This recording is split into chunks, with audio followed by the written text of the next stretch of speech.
Good evening, everyone.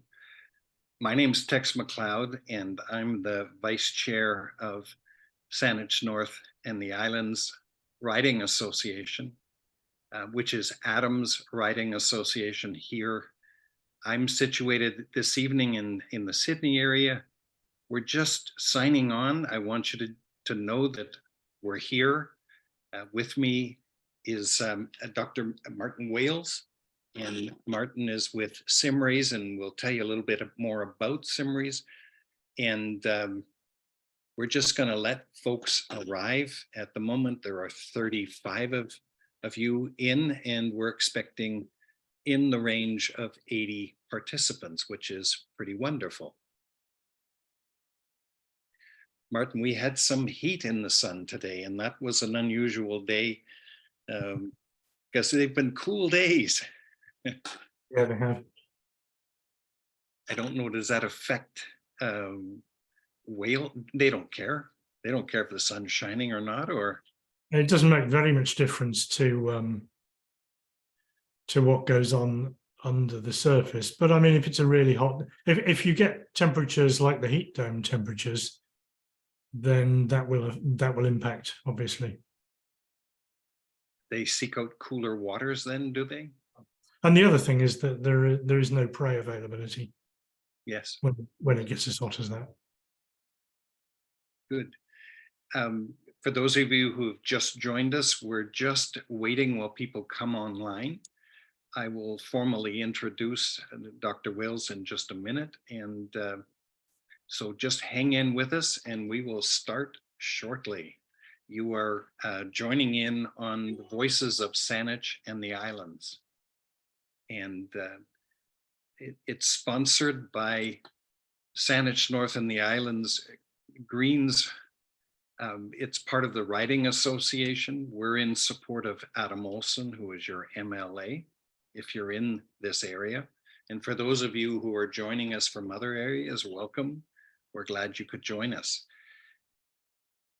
Voices of Saanich and the Islands is a community-based initiative where we consciously set out to feature people amongst us, fellow community members who live amongst us and are doing really interesting things. And we've been talking with musicians and writers. And tonight we have Dr. Martin Wales. And Martin is the CEO of the Saturna Island Marine Research and Education Society, which we call SIMRES on the island. I normally am on the island, as is Martin. Tonight, I happen to be just outside of Sydney in North Saanich. And I'm upstairs from the pub. Oh, is that right? Which is a great place. But if you're over on Saturna, a great place to watch the sunset right from that location. Martin, I think we're just about ready to start. We certainly are going to have a few more people join us. Those of you who've been on our calls before might wonder, usually at this point, I would hand off to Adam. It turns out that Adam is at the legislature today. The legislature sat until 6:30. And for those of you who don't know, Adam is riding his electric bike from Brentwood Bay into the legislature when the House is sitting. And he's on his way pedaling madly and expects to be joining us shortly, and asked if I would cover for him while he makes his way home. So you found out about the series. This is the Voices of Saanich and the Islands. You know who the sponsor is. It's not a political event, it's a community building event. And we are so pleased to have join us tonight Dr. Martin Wales. Martin is a member of the Saturna community and is the Chief Executive Officer of the Saturna Island Marine Research and Education Society. And just as we're getting started, I would like to acknowledge that we are on the lands of the Saanich people who have looked after this land since time immemorial, and what a wonderful, wonderful place we share with them, and we thank them for their stewardship. Adam will have more thoughts on that, I'm sure, when he joins us, but Martin, let me hand it off to you. I think there are lots of folks on the peninsula and on some of the other islands, and they may not be aware of SIMRES. This is a great opportunity to learn the work that you're doing, and we thank you for it. So I'm going to hand it over to you. I will mute myself, and we'll be back with you shortly. It's over to you. Thank you very much. And I will share my screen. Could somebody reassure me that they can see that, please? Splendid. Okay. I'm Martin Wale. I'm from SIMRES, and the title is much grander than it you can see it, or sounds much grander than it is. But I'm actually presenting mostly on behalf of the Southern Gulf Islands Whale Sighting Network. And my two colleagues who'll be joining me for the question and answer session are among our most expert and enthusiastic sighters. This is work that's been carried out over the last few years. SIMRES has been around since 2014 and started with hydrophones in Boundary Pass. It doesn't only do stuff related to marine, but our hydrophones have been deployed pretty much since the start of the organization. So we've got a number of years of hydrophone data studying the whales. In 2019, we were very fortunate to build a relationship with Simon Fraser University, which brought us the first of a series of students. Lucy Quayle was the first of that series. Lucy has been the source of some of the material that you'll hear tonight. And then as subsequent years have transpired, we've actually had other students from SFU to join us as well. Caitlin Barrell, Azzy Yeeb, and last year, Olivia Murphy and Lauren Laternus have joined us. And they've all contributed to the body of work that you're going to see tonight. You've probably heard enough from me for a minute, so I'm just going to try and play you something. You might need to turn the sound up on your computers just for this one slide.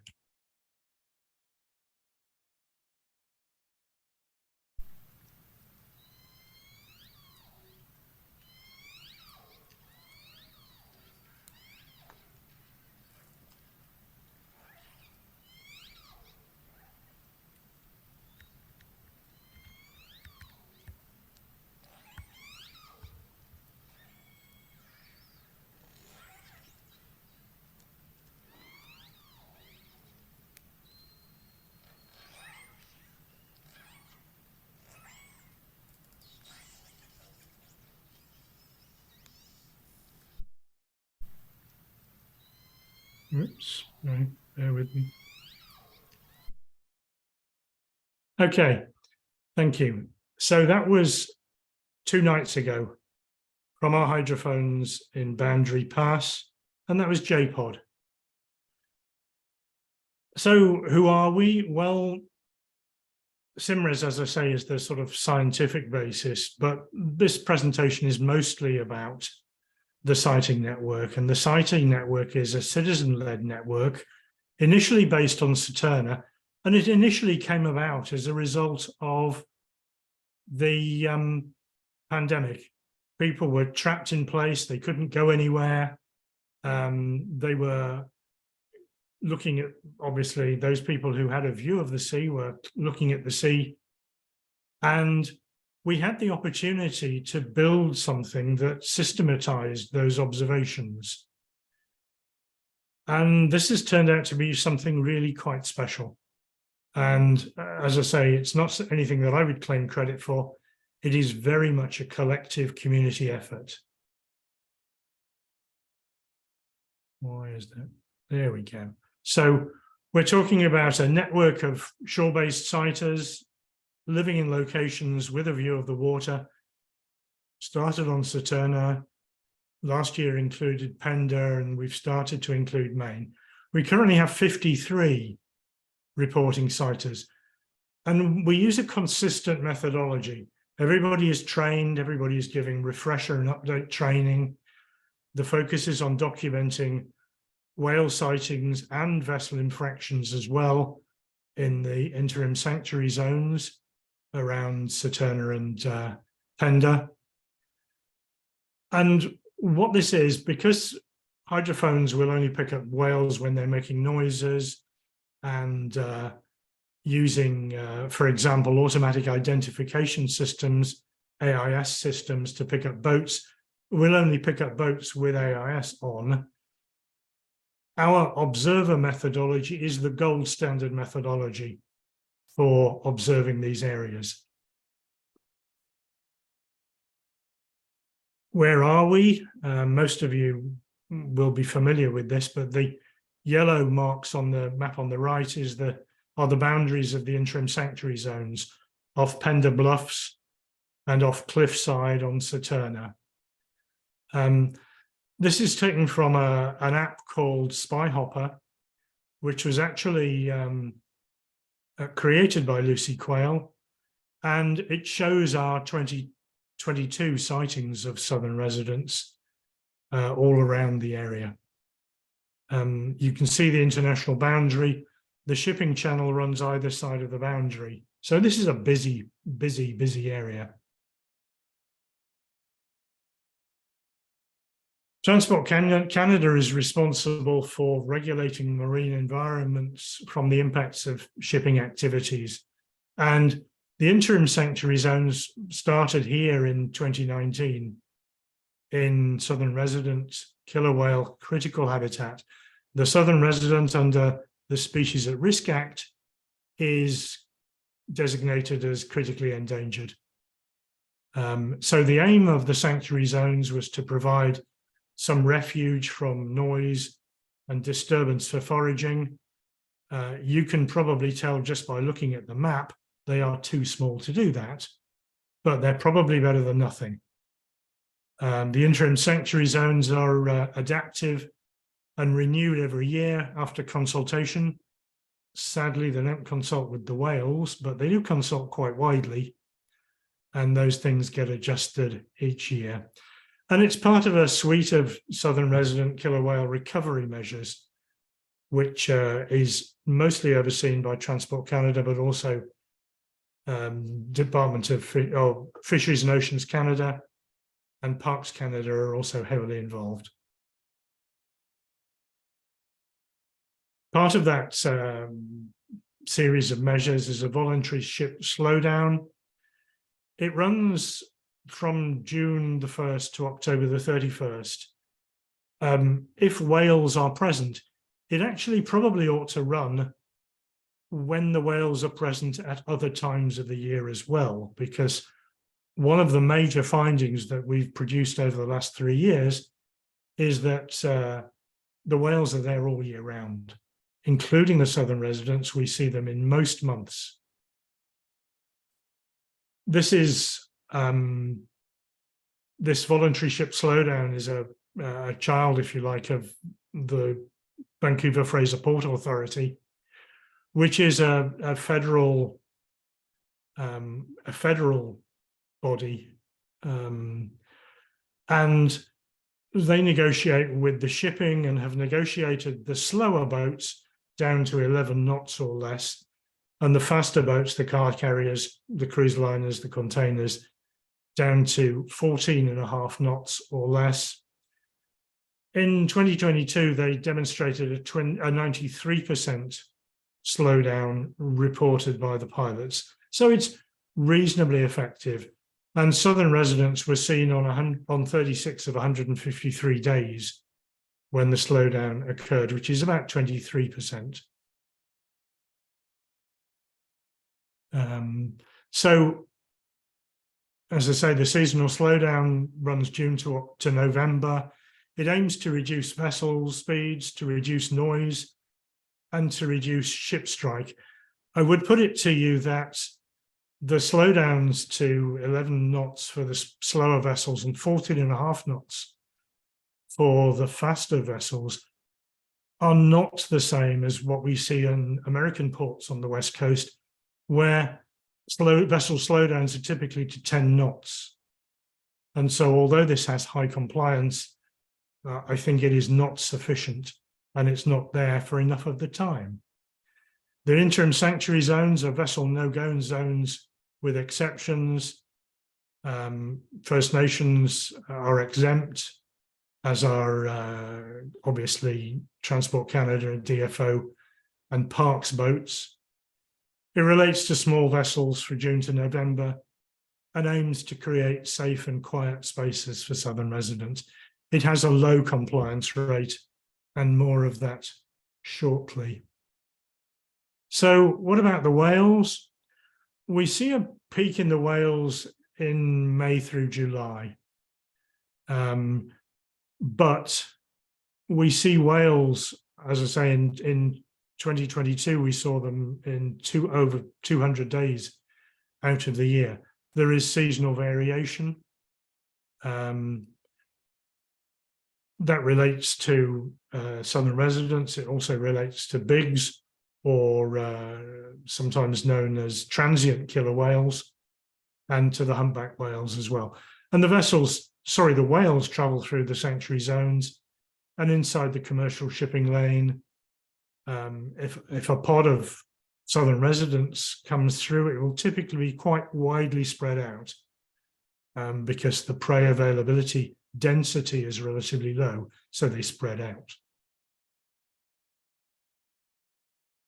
These are 2022 sighters, again taken from SpyHopper, and there is the URL for SpyHopper. Anybody can click on that and just see what's going on at any time. At that stage, we had 38 sighters. We now have 58 sighters reporting actively. And during 2022, we had nearly, 1,134 reports, most of which were humpbacks. But nearly all of these are put in near real time, certainly within 90% in real time, for input into OceanWiser's whale report alert system, which is the system that actually tells the large vessels that there are whales around. So there's a very short, if you like, short communication chain between the sighter making the observation and a report going into RAS and then going to the vessels themselves. And it's proved very effective. These are the two sanctuary zones, and the lines that you see are vessel tracks. So a lot of vessel tracks around Boiling Reef on Saturna in the top right-hand map, and a huge number of vessels in the interim sanctuary zone off Pender. The vast majority of these are recreational vessels. When we started off, Transport Canada said, well, there aren't that many vessels, and it transpired that that's because they only look at vessels carrying automatic identification system, which are vessels over 8 meters in length. During 2019 and 2020, the sanctuary zones were relatively quiet because of the lockdowns, but in 2021, we started to see many vessels. And certainly in 2022, almost 70% of AIS-equipped vessels were actually registered in the US. So looking at the figures, we don't have visual reports from Pender for the whole of last year, but the AIS figure is accurate. And so very many American boats in particular in the sanctuary zone off Pender, but still many vessels in the interim sanctuary zone. So it's not working particularly well. So our key findings are a year-round presence of whales, including southern residents, the fact that most of the non-compliant vessels are recreational boats, which don't carry AIS and therefore don't show up in Transport Canada's figures. The safe places for southern residents are critical, but the interim sanctuary zones are too small. They don't work year round. It's very hard to get the message through to the boaters and the fishers that are the main people. So it's challenging to enforce. The ECHO program, on the other hand, has high voluntary compliance from large vessels when it's operational, but it's not very ambitious. It needs to be there whenever southern residents are present, and we need to reduce the speeds progressively to 10 knots. That will still substantially reduce the vessel noise in Boundary Pass. So it's worth doing that. I could take a break here, Tex, if you'd like me to, before I talk about Saguenay St. Lawrence. Sounds good, Martin. Let me remind folks that one, if you have questions for Martin, we are monitoring the Q&A. So we are not monitoring the chat. And Martin, there's someone is asking what is Spy Hopper? What do you go looking for on the internet in order to find that group? What is the link? Will Spy Hopper get you there? If you type spyhopper.ca, that will get you there. Good, thank you. It's very straightforward. Josepha. Oh, and she says it pronounces. Okay, good one.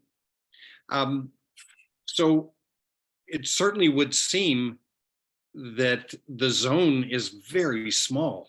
I thought that protected zones actually were a reasonable sized area. From what I know physically of being in the area on East Point, that is not much of a protected area, Martin.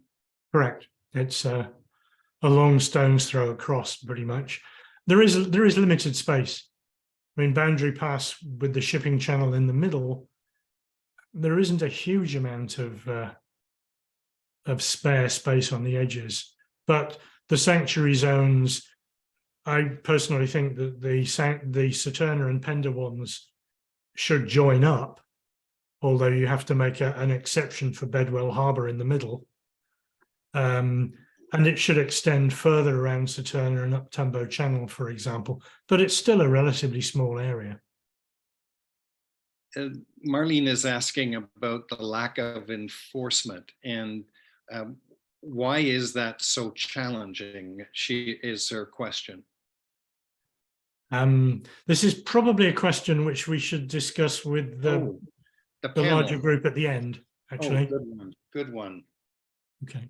And then Kim is saying there are no notices on the water and there isn't really anything on the charts. So as you say, it's difficult for pleasure boats, recreational boats. Are there physically any signs if you're boating to tell you are entering an area, a zone? So there are signs which have been circulated widely through the marinas. But the problem is that somebody lands at a marina, they're plastered with signs for different things, for local merchants, for customs, and so on. Yeah. We've tried pushing it out through a range of channels. There are a series of organizations that whose main remit is trying to get the message across and trying to inform the public and the boaters about whales and so on. We have tried such measures as putting notices on the cliffs, and that had the opposite effect, because what happened was that people came into the sanctuary zone thinking this was an advert for real estate. Wow. So it's not straightforward. It's not straightforward. And as you say, we'll discuss that more as we head to the panel. One of the things I'd like, as Martin gets ready to switch gears and take us east for, I think you said the Far East, Martin. we want to put up donations, a link so that you know where you can go to donate to SIMRES or to Spyhopper. So those will be coming up shortly. And so stay tuned and keep SIMRES and Spyhopper in mind for your donations. We appreciate very much the great work they're doing. Martin, back to you. I'll sign out here and we'll go from there. Okay, thank you. So I was invited earlier this year to do a short presentation to a much larger session about the experiences in the Saguenay St. Lawrence Marine Park in Quebec. The two charts that you see in front of you show commercial fishing tracks, and generally speaking, the redder it gets, the more dense the fishing tracks are. And so both of those areas are very densely trafficked by large commercial shipping. We have the southern residents as our most important, for want of a better word, killer whale. On the east coast, they have the St. Lawrence Estuary beluga, which is migratory and comes there to calve. That's quite different from what we see with the southern residents, because they're not migratory. They're in these waters pretty much all year round, but driven by prey availability. The other thing is that the beluga is not matrilineal. In other words, there are family associations, but they're basically just with a mother and her calf, whereas southern residents are an extended family with usually a chief matriarch. A few years ago, there was a chief matriarch called Granny. Granny passed.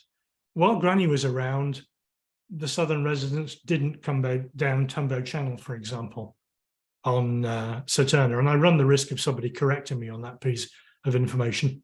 However, Granny passed, another southern resident became the senior matriarch, and we find changes in behavior. This is actually a cause for hope, because it means that the behavior patterns aren't completely set in stone. So both the Salish Sea and Saguenay St. Lawrence are downstream or close to industrial and urban areas. Both of them have lots of vessel traffic. Both of them are anticipating port development, which will increase shipping traffic.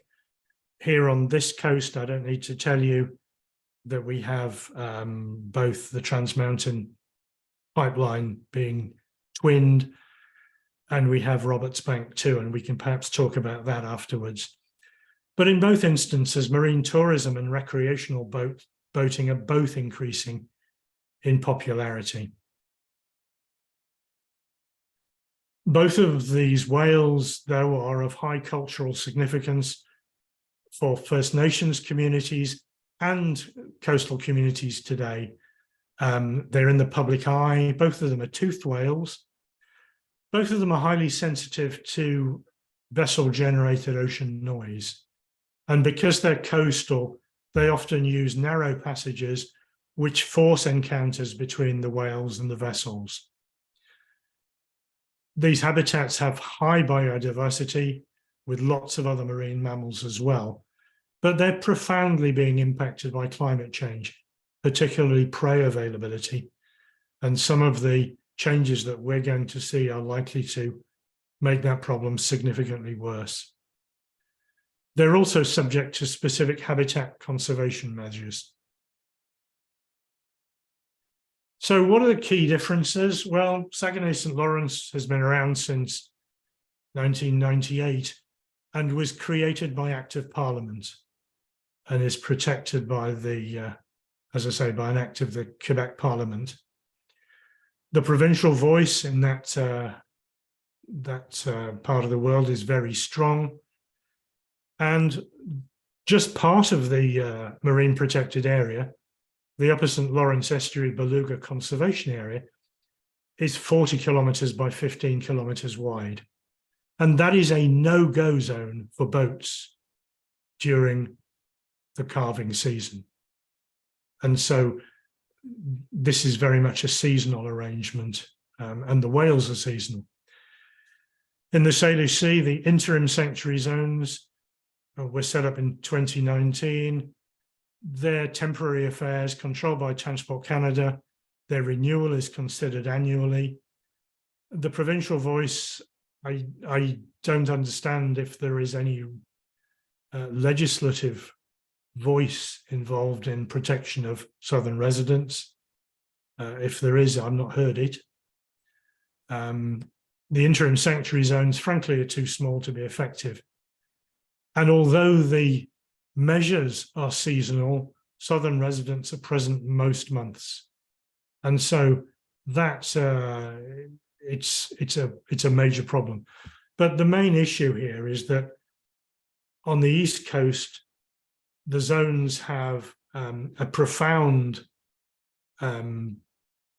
degree of protection based in law. On the West Coast, there is no such thing. On the East Coast, they have whale watching licenses. 59 licenses are available. 53 boats, whale watching boats, are currently using those licenses. Here on the West Coast, it's a free-for-all. Anybody can get a boat, put a sign up and say, we're doing ecotourism, whale watching tours. On the East Coast, the whale watching captains get mandatory training about whales before they can get their license. Again, on the West Coast, nothing. Anyway, mostly we wanted to talk about the Southern Gulf Islands Whale Sighting Network, and this is just a sort of summary slide. We have an integrated partnership between SIMRES and the sighting network. SIMRES does a sort of scientific support, the training. We have hydrophones, we have cameras, we have infrared cameras. We hope to be getting radar in the near future. And all that information is freely shared with the sighters. One of the things that I'm very pleased about is that when I started presenting this data at the technical working group for the southern residents 3 years ago, everybody gave us a really hard time about the data. Everybody says, well, it's just people who happen to live by the sea and who look out the window and see a whale and so on. We've built on that. We have a very strict process for recording and reporting sightings, both of whales and of vessels. If people don't follow the rules... Martin, Yes? Hello? Can you hear me? Can you hear me? I can hear you, Martin. Oh, good. Thank you. Okay, so if people don't follow the rules, then they find themselves no longer part of the sighting network. First year I presented it, they gave us a hard time about the data. The second year I presented it, they dwelled on the data for a little while and then moved on to the management measures. The third year when I presented this data, the data was taken as written and they went straight on to talking about the management measures. So we built a degree of respectability, if you like, with the scientific community around the observations that we're making off Saturna and Pender and now Mayne. As I say, we record the frequency distribution, the types of whales. Some of our sighters are now truly expert at spotting different types of whales and identifying individual animals. We monitor and assess the infractions in the interim sanctuary zones. We also monitor compliance with fishing and marine mammal regulations. And our data is made widely available to researchers and to government agencies. So Parks Canada, we collaborate with Oceanwise, we collaborate with Simon Fraser University. We also have collaborations with Woods Hole Oceanographic Institute in the US and with a university in Germany. So it's becoming increasingly widespread. And we're part of the BC Coast hydrophone network. So our hydrophone data contributes in that area as well. This is my last slide. So Tex, if you want to come back, we can take questions.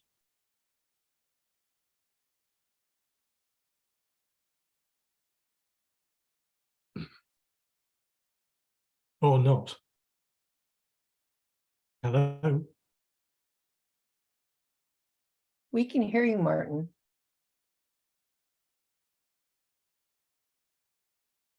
Tex has disappeared, but Yeah. Can I suggest that you bring your screens back on, guys? Sure. Yeah, Martin, I think Tex might have temporarily lost his connection, so I'm sure he'll be back. And he's not on Saturna. No. I can read the questions though. Okay, thank you. Okay. maybe Kim we- is. may I, Linda, maybe we could introduce ourselves. Oh, sorry, yes, please. Yes, please go ahead. So I'm Susie Washington-Smyth. I'm the project coordinator for the Southern Gulf Island Whale Sighting Network, and have been working on this since 2019, actually. So Kathleen? Thanks, Susie. I'm Kathleen Durant, and I am a sighter on Pender Island since last year. Susie, you have a bright light shining directly in your camera. Okay. There we go. No. Thanks for your presentation, Martin. No, there's a See fair it bit. live finally. So I've been typing some answers to some of the questions in the Q&A, but please ask us questions. Okay. Okay, hi, everybody. So Kim is wondering if there's a way to get the charts updated with the zones on them. Well, Navionics has updated them. Unfortunately, the way they've updated them, they're not very clear. The federal charts are, the federal government is unwilling, at least to date, to make changes because the interim sanctuary zones are interim. And they are unwilling to go to the expense through the Geographical Society to make those kinds of changes. We've asked, and until the sanctuary zones are either permanent or they make a decision that they're going to be year-round, I think there's a lot of reluctance to have them codified, if you will. But Navionics has them. The problem is that most recreational boaters don't have Navionics because they're out for a Sunday afternoon, which is why we have such low compliance rates. And there's no notification in the water. The tides are too strong. We've asked Transport Canada since 2019, and they say they can't do it. They did try an experiment. It didn't work. And it sounds as though the education component is missing on the West Coast. It sounds like there's more education in the St. Lawrence. Is that correct? Well, Yeah. their park has been there for 20 years. Yeah. And so there's a whole generation of boaters grown up with those restrictions in place.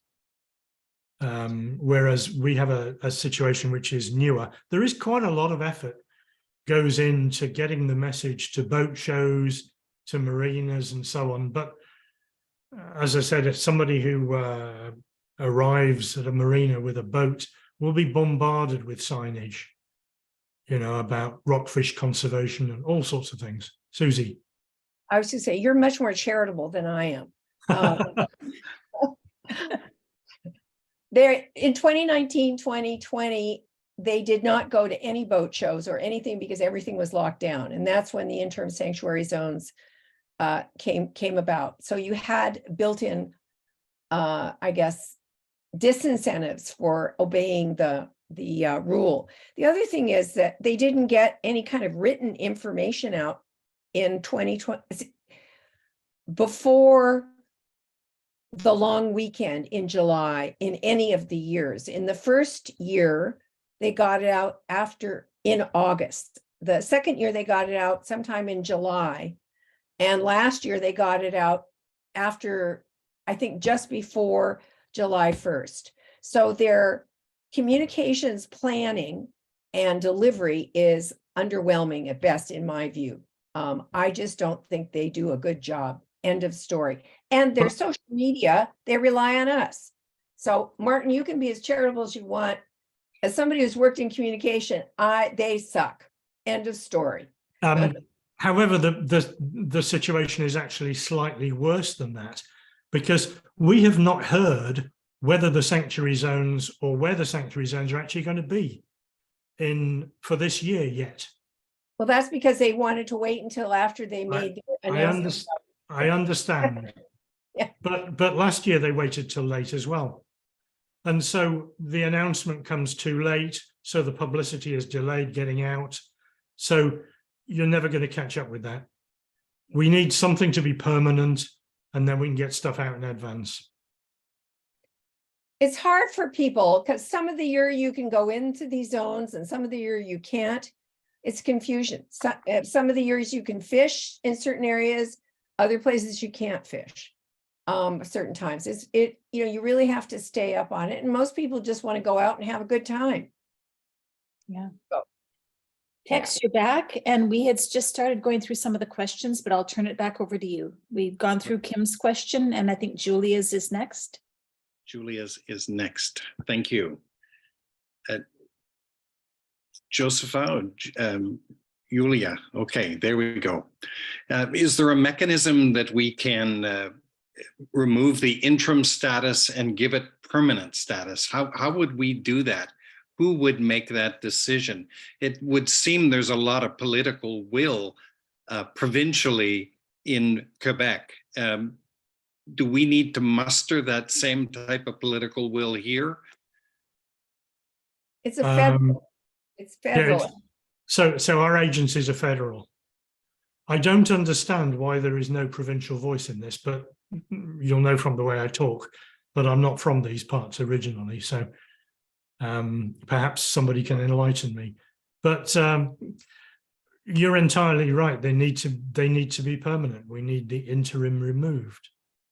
I think with the announcement about Roberts Bank 2 and with Trans Mountain, the southern residents need every single inch that we can get them. And so things like the additional slowdown for big ships and things like making the sanctuary zones year round are relatively small steps, but we need every single one of them. Thank you. Kathleen, where are you on some of these? And how do you, Susie's got some pretty good thoughts on, as a communications person, what's the perspective from Pender? Oh, well, I don't want to speak for Pender. I'll speak for myself, and I kudos for everything that Susie and Martin are speaking of. And as a citizen scientist, I agree that we need everything that we can do to protect these killer whales for future generations. And I personally, some things you just don't understand. Recently, across the border in Washington and its state legislation are giving them more room between vessels, including recreational vessels and commercial vessels. And so it's a really good question why our province hasn't stepped in and is trying to do something more for them, since these are the waters. These are BC's waters, as well as Canadian waters. So I totally agree. We need to do everything we can. We, on Saturna, we have both an MLA who visits regularly, and we have a provincial cabinet minister. Perhaps we need to push a little harder. We have a federal fisheries minister in Vancouver who I think is sympathetic, but I'm not sure how much voice she has. Have you spoken with her, Susie? Yes, and look, this is a political decision.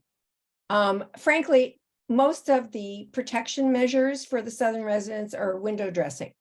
And they were put in place so that the federal government could make the kind of announcement that they made last week to expand Roberts Bank. And there is, in my view, no political will to protect the southern residents. The environmental groups took the federal government to court to actually force them to develop management measures for the endangered species for the southern residents. I don't think that Joyce Murray and obviously the environment minister have very much clout at the table. This is Trudeau and his oil and gas friends that have made the decisions, and they are the driving force for decision-making at the federal level. And I have to say that Elizabeth and Adam have been fabulous advocates for our work. And they've written letters, they've spoken to their colleagues, but they are voices in the wilderness. There is no political appetite in Ottawa to protect these species. It's not important to them. I can understand them doing it in Quebec because there is a big liberal constituency in Quebec. And also it is in a national park, and Parks Canada has practice in protecting lands and waters. Transport Canada doesn't have a clue. They're all about regulating boats and making transportation easy. They don't care about protection. And that's part of the problem, is who's in charge and how it is. And it's all political window dressing, in my view. But I've been around this table for a long time, and this is what I see. That doesn't mean we shouldn't keep doing it. I don't want to give in to despair, and I don't think we should give in to despair, because I think what we are doing is increasing the body of knowledge about science, and having good science on which to make decisions is really critical. And I think that's one of the things that we do really well. And I think that given the decisions that have just been taken, maintaining that observation is at least as important. Yeah. There's a question from Ralph. And Ralph is saying clearly there's a need to broaden the protection of the zone. If we were going to advocate, what would the zone look like? What would you, given it's an international transit zone, what might it look like? It seems like we're trying to just contain it within such a small area with so much ship traffic through it. But what are your thoughts on what the zone would look like in a perfect world? Well, the zone could be extended at both ends. Both of the zones could be extended at both ends so that the overall area covered does increase. We could include, for example, Tumbo Channel in the protected area.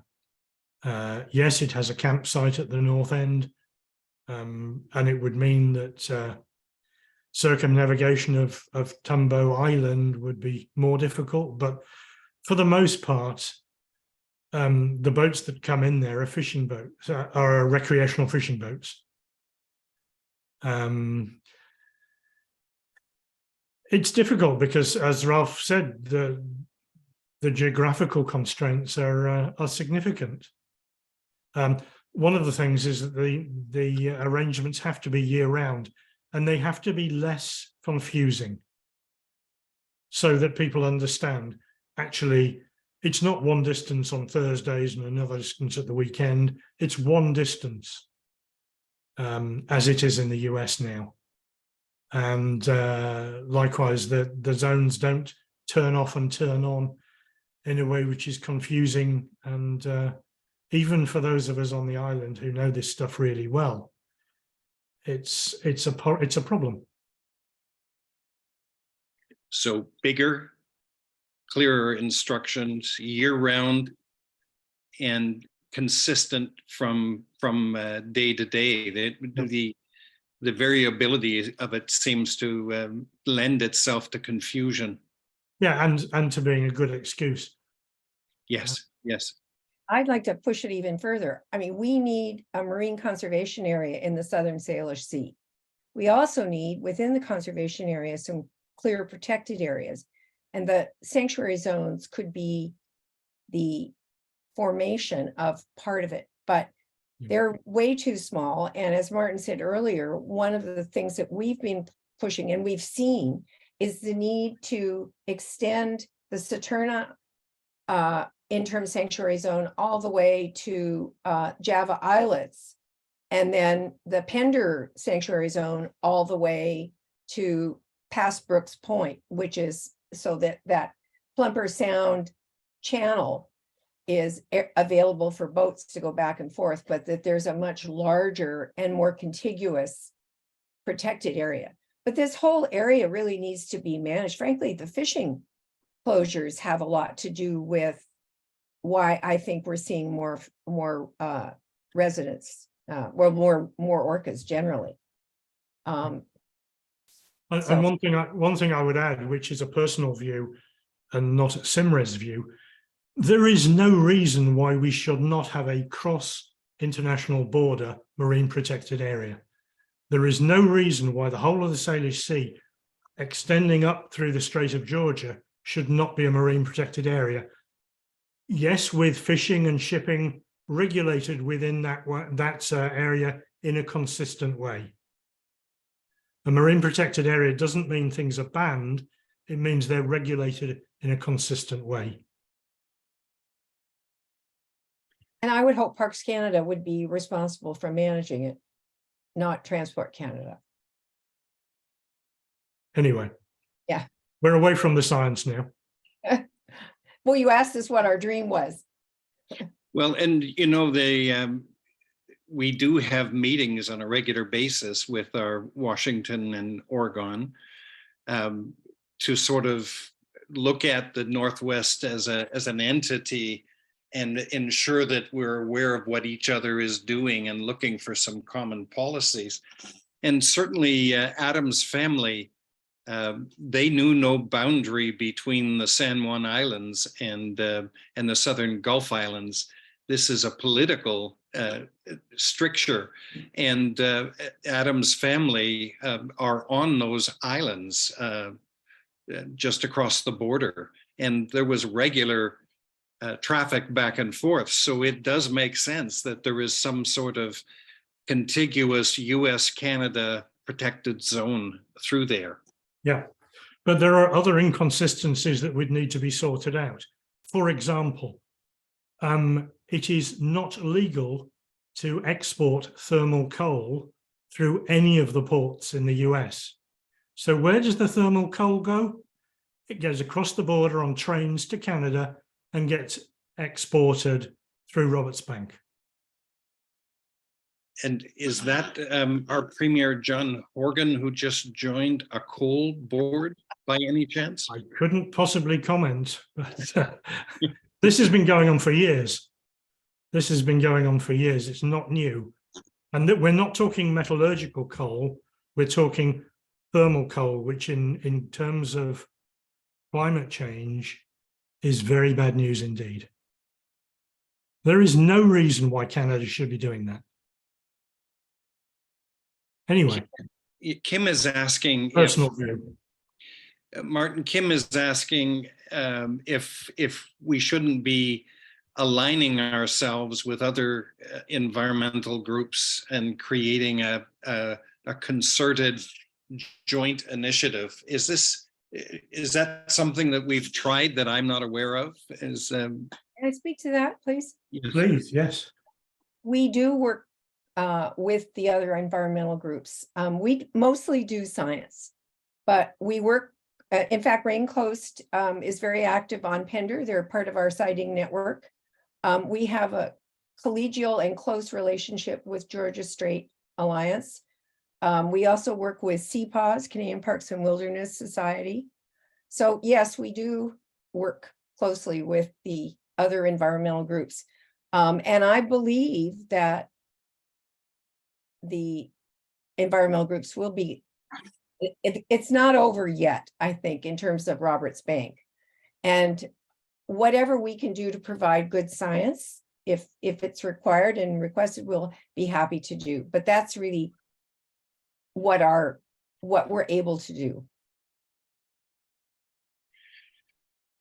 My internet quit for a while, so I disappeared. But Susie, did you speak at all about your network of spotters? And Martin spoke of it, and you're offering training to the Southern folks, residents on the water in the Southern Gulf Islands. Have you spoken to that? Maybe I missed it when I was off, or? No, we haven't spoken about it, but if people are on the water in the Gulf Islands and you are interested in becoming a sighter, we'd love to hear from you. And the best way to contact me is, what should I do? Should I put my email up on? Or sorry, if people talk to info@simres.ca, which is the response from our website, we can channel those to the sighters. Absolutely. We periodically do training sessions. We just finished one for people on Saturna and Pender. I'm going to be doing another one in the near future for people on Mayne. If there are others that are interested from other islands that would like to participate, we're open to that too. And Susie, I heard that you use binoculars, sighting binoculars, and my understanding was you were mapping out where the sightings are occurring and how the whales are moving. That's not quite accurate, but Kathleen, do you want to speak to that? Yeah, Kathleen. Well, if anybody donated to our campaign last year, I thank you from the bottom of my heart. We just actually took possession of some rangefinders and some long lens cameras to help us be more accurate with our work and get some better photographs of the whales. So the rangefinders are helping us train with our distances of whales from shore, as well as to help us with our marine mammal violations. When we see boats too close to whales, we'll be able to provide some better distances. And we now have some cameras. There's five additional cameras now. There are some sighters that do have some really nice professional gear and get great photos as well. So yeah, we're just getting those handed out and people trained up on those. And so we'll have lots some better data, that's for sure. So that's a great way to you thanked people for past donations, and we would be certainly willing to thank anyone who is making a donation right now. And I see that Linda just posted information about where to go to make donations. David asks about the lack of provincial initiatives, and while marine mammals come under federal jurisdictions, he wants to know why the provincial government isn't more actively involved in the protection of orcas. It seems to be an abdication of responsibility here by simply saying it's a federal jurisdiction. I think we would agree with that statement, but it's not for us to answer it. And Adam, it's not for lack of trying. We certainly have reached out to provincial ministers, and we've been told it's a federal responsibility. So, and there's really no appetite. Now, I have to say there's been a lot of water under the bridge in terms of federal provincial jurisdiction around waters in British Columbia. This isn't the first dance about this, and it's not the only, but whether it's salmon farms or southern residents, there's a lot of confusion over who has responsibility and how they manage it, but there's no appetite, at least thus far, on the provincial government's part to get involved in managing the southern residents. So what if BC was to make the orca one of its provincial animals or mammals or something? When we have a bird and we have a flower and we have a tree, maybe we need a whale. I think that's a great idea. Why not? You think things would change if the Indigenous, like there seems to be an emerging role of Indigenous people being more involved in the national parks. And it would seem to me that certainly among the Saanich and the Salish people, they would wholeheartedly support any initiative that protected these regions. And do you have Indigenous groups working with you? We speak with Indigenous groups frequently, and a lot of them are interested in things like putting hydrophones in the water. The Saanich, as you've mentioned, have started their Kentol Yen Guardian program, which is looking very, very promising from the perspective of protecting the whales. The trouble is it takes time. And again, it comes back to the fact that Saginaw St. Lawrence has been there 22 years. And we've been here 3, and we've not done badly, actually, was the feeling from our colleagues in the East, given that we'd only been at this for 2 nights, as it were. Could I speak to, we do have a growing professional working relationship with the Saanich Marine Guardians, because they are on the water, and we've worked out a protocol where if we see southern residents or bigs in particular, we have a direct line to them, and we have a way of communicating back and forth. And if they're in the area, they will go and try and see if they can intervene between whale watching boats and the whales. We've just started this month, so we're just in the beginning, but it's really exciting to have their support and interest. And I just think it with both the First Nations and us working together, it's an opportunity that we haven't had before, and it's pretty exciting. Yeah, but I would also say that we also report directly to Fisheries and Oceans Canada, to the Whale Desk, to Parks Canada as well. And the problem is that there is so little resource for enforcement. Yeah.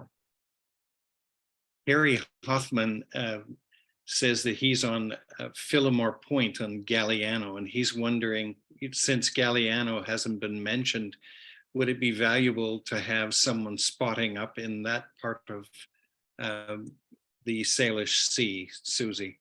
Absolutely. We'd love to have you join. I should mention that we have one rule, and that is it's the only real rule we have other than be courteous and kind to your colleagues and fellow sighters. And that is that we do not let the whale watching industry know about our sightings. We keep it for ourselves and for government agencies and for researchers. So our one rule is to not post on social media, not to share our data with others. And if people can live with that, we'd love to have you join us. There's lots of social media that shares data about whale locations publicly. And we can't manage that. All we can do is manage ourselves. And it's important to us that we do what we can to make sure that the whales have a safe and quiet place to travel and feed and forage, socialize. And in fact, arguably, whale watching from shore on Saturna is a much better way to go whale watching. And from any of the islands. We have probably the best places to watch. I mean, where Kathleen is on Pender is as dramatic as it is at East Point. It's just different. And people along the, we all are very fortunate to be able to see the whales so close, up close and on a regular basis. But that's something, sorry, Susie, just to add, we do promote the whale trail, which is throughout BC. And yes, you can enjoy the beautiful, watching them from land and know that you're not disturbing them at all. And they're just doing what they should be doing, being whales. I'm just going to interject for just one moment here to say that Adam will be joining us in just a very few minutes. And Marlene is speaking about the challenge of the salmon for the orca, and especially the southern residents. And she speaks about the forestry and the mining and the impact it's having. Any thoughts on the salmon and what we're going to do there? Not really, is it? Except to acknowledge it. That's not what we can do. There are other groups who are focused on those issues, who are thoughtful and hardworking and doing what they can do to make a difference in that. We acknowledge that the whole food chain is under peril, all the way from, the fingerlings that live in the kelp beds, and the kelp beds are disappearing, to, the herring, to the salmon. It's the food chain that, we've got to worry about. And yes, it is a concern, but that's not something our group as citizen scientists can do. Although SIMRES does a little bit of work on, or is starting to do work on kelp. Martin, do you want to speak to that? Well, no, I mean, again, thank you for the handover. We have noticed over the last, we've got sighters who've been in their locations overlooking the water for years and years and years. And yet we've noticed over the last 2 or 3 years that the kelp along cliffside, particularly on Saturna, is decreasing rapidly. And there are many more urchins which eat the kelp than there were previously. That's an issue which clearly needs to be looked at. It's a complicated thing because there is warming sea temperatures and global warming and stuff like that. But we have a project which is just starting this year to look at that issue along cliffside with divers and looking at the urchins and looking at how best to protect the kelp. The sighters themselves came about as a result of the Interim Sanctuary Zones. So we were going to get the Interim Sanctuary Zones. This was an opportunity to study their impact. I think we've done that very well. But that's the reason why, we focus on the whales and on vessels so tightly.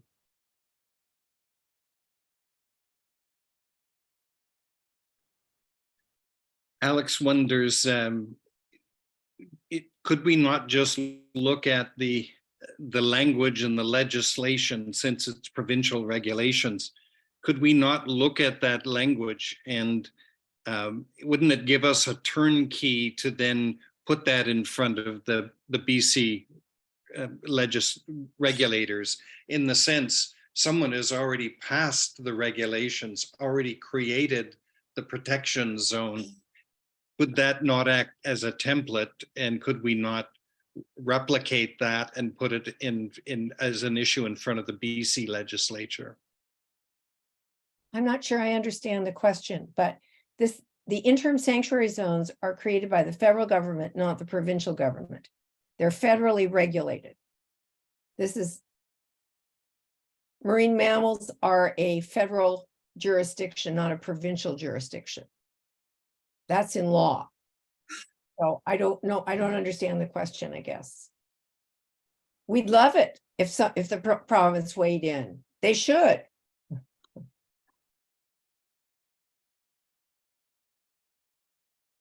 And there comes Adam, and he's even eaten something to get him some fuel after his trip.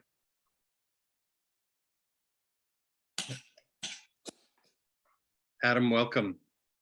Hey, good evening. Sorry I'm early. I'm sorry I'm so early for the next one. So, Hello, so Adam, we want to know why the province, if the Quebec legislature has created their protective zones in the St. Lawrence and has created a large, very large protected zone in what would arguably be federal jurisdiction around the whales in the St. Lawrence. Why couldn't we replicate the legislation that has been passed in Quebec and bring it into British Columbia? Wait a minute. It's not provincial in the Saguenay. Martin, correct me if I'm wrong. It's federal, isn't it? It's parks. It's government of Quebec. Really? Okay. Yes, it's government of Quebec.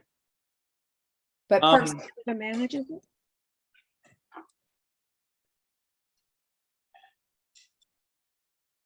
So we're bringing you in the middle of things, but go for it.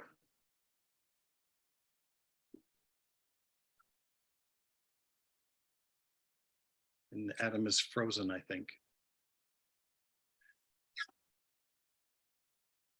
Oh, that's too bad. I mean, there is a different relationship between the federal government and the province of Quebec than the federal government and the province of BC. Quebec has a different kind of standing about stuff like that than British Columbia has. I don't know all the fine details, but I do know with environmental assessment, for example, Quebec has more authority than British Columbia. Adam, maybe you can speak to. Are you there? Yeah, sorry. Something happened. Sorry about that. BC and can you hear me? Yes. Just give me 1 second here. My apologies for dropping in on this. I need to make sure I've got the right Wi-Fi here. Just give me 1 sec, please.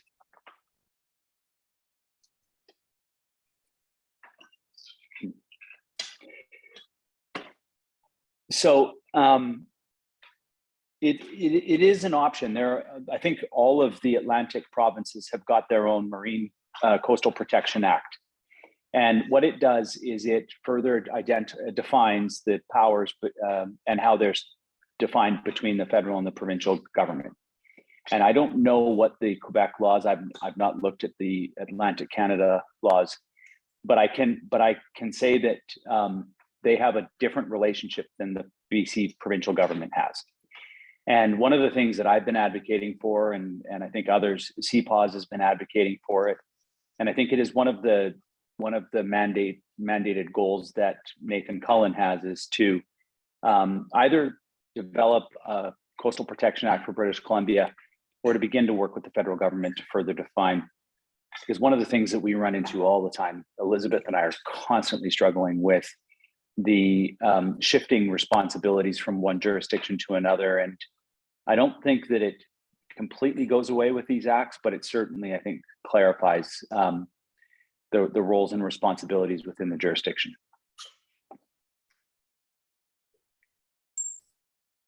I hope that's helpful.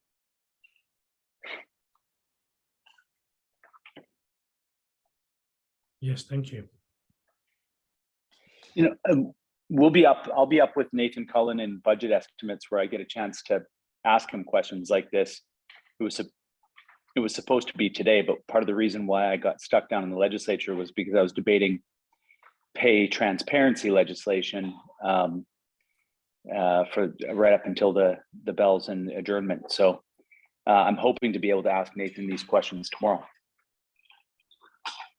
Adam, several people kind of spoke to why isn't the province more actively involved in protecting southern residents? And I know that there's been hesitancy for years to get involved, and whether it's boat anchorages in Plumper Sound or Navy Channel, or whether it's protecting the southern residents, there's this, or for that matter, the salmon farms.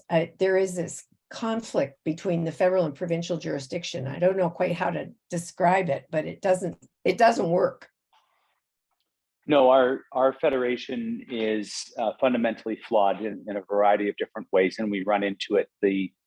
The proliferation of mooring buoys within Ganges Harbor, as an example, where there seems to be a completely unregulated environment when it comes to who can put mooring buoys down and where sewage goes and safety of people. And I recognize that liveaboards are a form of housing, but we regulate housing to be safe everywhere. And this is an example of where multiple different levels of government simply can't figure out how to organize themselves in order to be able to do that in this environment. The other thing too is I think that it fundamentally speaks to how our governments are oriented. Our governments are not oriented to protect the environment. Our governments are oriented to extract resources from them. So we find it quite easy to create regulations that allow us to go and harass the southern residents into almost extinction by whale watching boats, but we can't find a way to regulate it very easily. Anyways, it took like pulling the entire mouthful of teeth in order to get us to put in place some protections to slow ships down and to organize the shipping activities. So the same thing goes for fishing. The goal is to not protect nature and biodiversity. It's to use the kind of most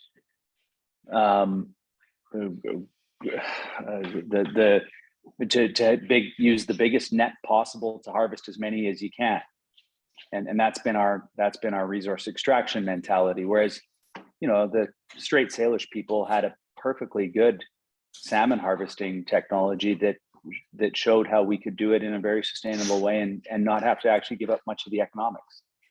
So it's how our colonial governments are oriented, and it's how our federation and the division of powers has been set out. I'll just jump in here. Adam, we've been going through the questions in the Q&A, and we're at about 8:07 on the lineup of questions here. And there's one here from Diane that asks if SIMRES has a relationship with the Center for Whale Research. Susie, do you want to talk to that?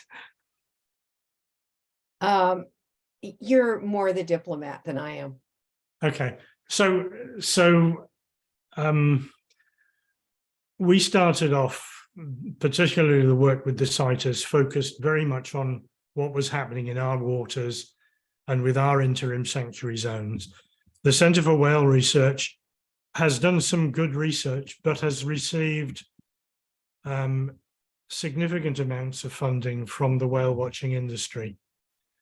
And many of our CITES in particular feel very strongly about advocacy and feel very strongly that they see examples of egregious behavior from some of a small minority of the whale watchers. They see serial follow, where a humpback mother and calf will be followed for 14 straight hours by a series of boats. And they just cycle through so that they can all bring their customers to watch this poor mother and humpback. There is evidence that in the same way that southern residents are sensitive to noise, humpback calves learn to communicate with their mother audibly, really quite quietly at first, and that's lost under those circumstances. So we are careful who we will work with, let's put it that way. acknowledging that they produce some decent science. And some science that is questionable recently. And I think that makes many of us uncomfortable. So we know about them and certainly have respected their work in the past. Actually, Ken Balcom came to Saturna in 2014, when we had the sort of initial, how are we going to really start being more effective in terms of protecting the orcas in Canada. And we have a lot of time and respect for him, but the organization has changed, and I think they do some really good work and some work that makes us uncomfortable. I think that's the best way to put it.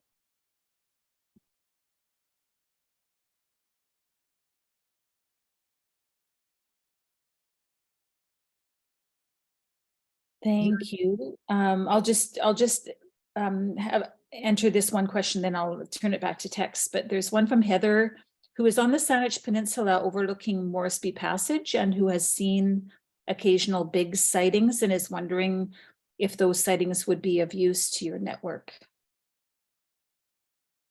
Of course, yes.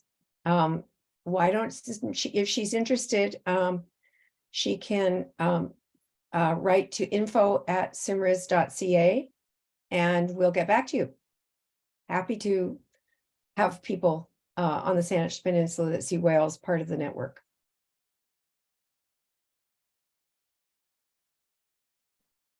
It was a pretty happy occasion just recently, Susie. They even saw whales in the Saanich Inlet. I guess that's what we're speaking of, in the sense that, Adam, if I'm not mistaken, that's been a long time since we've had whales in there. Yeah, it really depends on who you're talking about. I mean, I think there has been seemingly more activity in the Saanich Inlet recently than just froze again. Than in the past. No, you're good, Tex. Okay. Yeah. So yeah, I think it depends on we were my dad and wife Emily and I were out in our boat last summer, and these two whale watching boats came like flying by us right down into Finlayson Arm, and I thought, what's going on over there? So we kind of turned our nose down south and headed down there, and there was a family. I don't know how to identify the difference between southern residents and bigs, but they're definitely orcas. And I don't know that we get the southern residents down in Saanich Inlet like that, but nonetheless, they were definitely in some kind of training mode with a couple of young calves, and they were changing directions and changing speed, and it was very much, it looked like it was a training exercise that they were undertaking. And they moved kind of in these straight lines, and then they'd turn and they'd come back the other way, and they'd be just smoking, like they'd be moving, and then they'd turn again and go really slow. And it was pretty clear that there was, it seemed like a pretty large couple of adults with maybe 2 or 3 young. So it was we just turned the boat off and just sat there and just kind of floated. And those whale watching boats were fairly respectful of their space. They were just sitting there with motors. We all had our motors off, and we were just kind of watching this thing happen along the shoreline. But I just think the commercial whale watching industry is an example of how we get this all wrong. I just kind of want to emphasize this. We are emphasizing the wrong parts of it, in my opinion. We'll go chase them around and relentlessly harass them, and yet it just seems like it's kind of missing the point. So. And one of the differences with Saguenay St. Lawrence is that they have a finite number of whale watching licenses, 59 of which 53 are currently in use for individual boats. And that too would be something that would be well worthwhile for these waters, but it would need to be cross-boundary.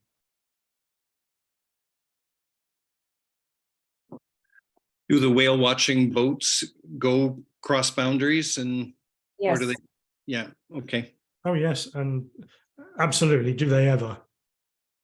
and there's a Pacific Whale Watching Association has 32 members, 16 are in Canada, 16 are in the US, but there are at least 60 whale watching boats or companies, individual companies. And I'm not sure how many of those companies, not all of them are Pacific Whale Watching Association either, have what the federal government issues a purple flag if they've agreed to sustainable whale watching a program, but it's a small number of the 60. Wow. Adam, I mentioned that your family having cross-border regulations, having common regulations between Washington and Canada, and your families were commonly moving through these waters.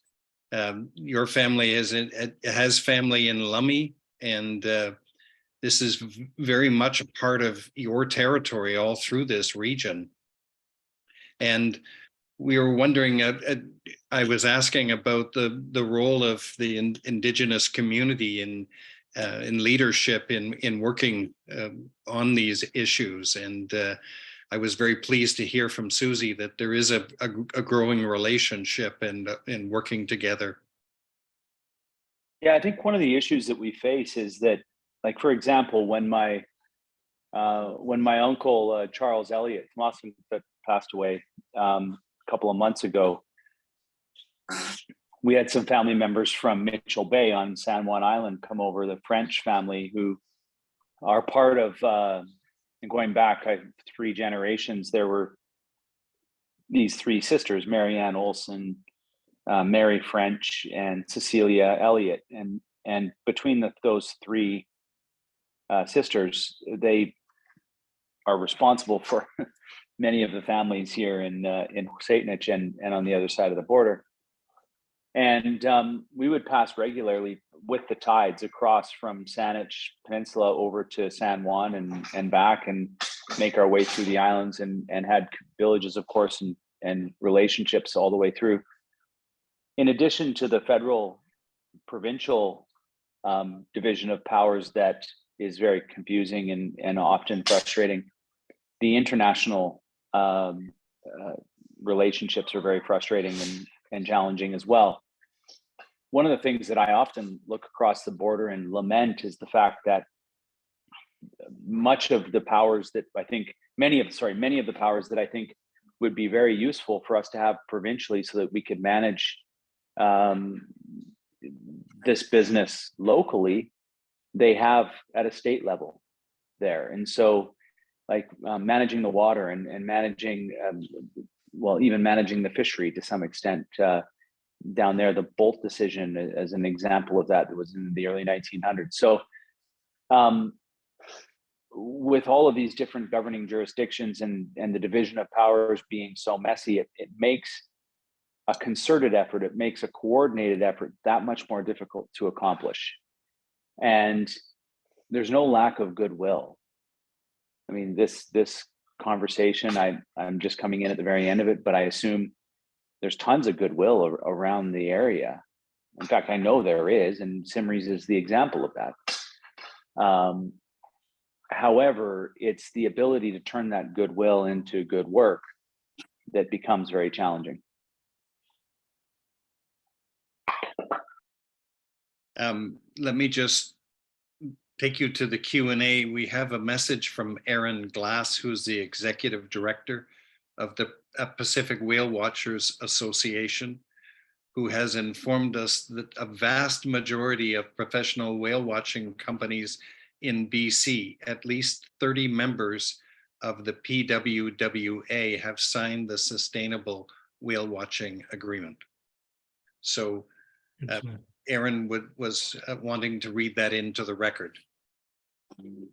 And thank you for that. There are way more whale watching companies than 30, is my point. So that is according to Fisheries and Oceans, where I got my information, it's important that they have signed, but there's more to be done. There are more that are not, unfortunately. But I'm glad that there's that many that have signed.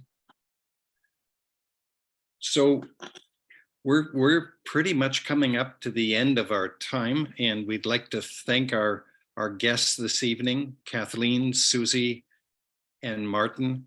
And Adam, thank you for working hard to get home to join us. We would like to encourage you to go to the internet, head over to the SIMRES site, find the donate page, and make a donation tonight. We'd love for our group to support the fine work that's being done by these individuals. Susie has invited you to get in touch with her to find out more about becoming a spotter. And they have training courses to enable you to do that. And so get in touch. And Adam, you wanted to make one more thought?